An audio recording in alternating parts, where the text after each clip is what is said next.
If you've ever been in a car accident, you know that really weird, confusing moment right after. The shock and then the pain that just kind of creeps in later. It's a super stressful time, for sure. But understanding what's happening inside your body, that's the first step toward taking back control. So let's map out that road to recovery together. Okay, so let's get right to it and tackle one of the most confusing parts of this whole thing. You walk away from a crash feeling rattled, sure, but maybe not a ton of pain. Then you wake up the next day and bam, everything hurts. What in the world is going on there? Well, it really boils down to a two-part response from your body.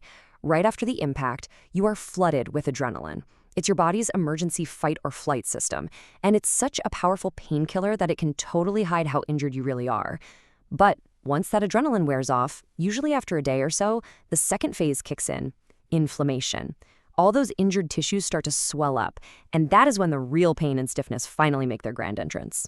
So what exactly is whiplash anyway? I mean, it's not just a simple neck ache. It's a very specific injury caused by that violent back and forth whip of your head. That one single sudden jerk can stretch or even create tiny little tears in all the delicate parts of your neck. We're talking muscles, ligaments, all the joints in your cervical spine. When you think about all that potential damage, it really starts to make sense why it hurts so much. And that delayed inflammation, that's exactly why all these different symptoms can pop up a day or two later. It's not always just the classic neck pain and stiffness. It can be headaches that start right at the base of your skull, feeling dizzy, or even getting a weird tingling or numbness down your arms. This is precisely why you can't just wait and see how you feel. These delayed symptoms are your body's alarm bell screaming that an injury needs attention. Okay, so we've covered the what and the why. Now let's get to the most important part: how you get better. We're going to look at the recovery roadmap so you can see exactly what to expect and when to expect it. The first thing you've got to know is that healing isn't like flipping a switch. It happens in stages. But the good news, and this is really good news, is that for most mild cases, you can expect to see huge improvements within that first month, especially if you get on top of it right away. So here's how that usually breaks down. Those first few days, yeah, that's when the pain and stiffness are at their absolute worst because the inflammation is peaking. Then, for the next 1 to 4 weeks, you're in what's called the acute healing phase. This is where your body is working overtime to repair itself, and most people feel a lot better. But if symptoms are still hanging around past that month, getting structured rehab becomes absolutely critical to stop things from becoming a long-term problem. Because once you go past 3 months, you're creeping into the chronic phase, and that's a much, much tougher road, usually because treatment was put off for too long. Of course, everybody's different, so everyone's timeline is going to be a little different. How bad the crash was, your age, your fitness level, all of that plays a part. But look at that last factor on the screen: speed of treatment. That's the one. That's the one you have the most direct control over. Acting fast can literally change the entire course of your recovery. And this is so, so important to get. Healing on its own does not always mean the neck returns to its best function. Just because the pain starts to fade, that doesn't mean the problem is actually solved. Without proper guidance, your tissues can heal with imbalances or stiffness that just create a whole new set of problems down the line.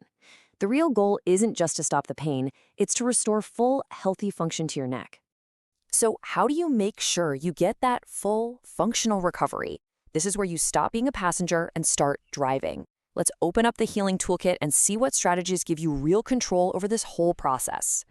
You really have two choices here. You can take the heal alone path, just resting and hoping for the best, but that comes with a pretty big risk of chronic stiffness, muscle imbalances, and issues that can flare up for years. Or you can choose the guided recovery path. Here, the focus completely shifts to actively restoring proper movement and strength, which dramatically cuts the risk of those long-term problems. So what does a guided recovery actually look like in practice? It's a pretty straightforward 4-step approach. Step 1, and this is the big one, it's non-negotiable. Get evaluated early by a professional. Step 2 is all about restoring proper motion to the joints. Step 3 is focused on easing all that built-up muscle tension. And finally, Step 4 is to build up support with targeted exercises and some posture coaching to protect your neck for the long haul. Now, most whiplash cases can be managed really effectively, but we have to talk about the red flags. These are the symptoms you should never ignore. These are the signs that mean you need to get professional help right away. Okay, listen up. If your pain is actually getting worse after the first few days, that is a serious sign. Same goes for any tingling, numbness, or weakness you feel in your arms or hands. If you're dealing with dizziness that won't quit, vision changes, or new headaches that started right after the crash, these are not things you tough out. They are your body telling you that you need a professional evaluation, like now. So ultimately, it all comes down to this one simple question. The pain you feel after an accident isn't just an inconvenience. It's a direct message from your body. So the only real question left is, are you going to listen to it? Ignoring that message can lead to years of problems, but addressing it early with the right guidance, that puts you on the fastest path to a full and lasting recovery.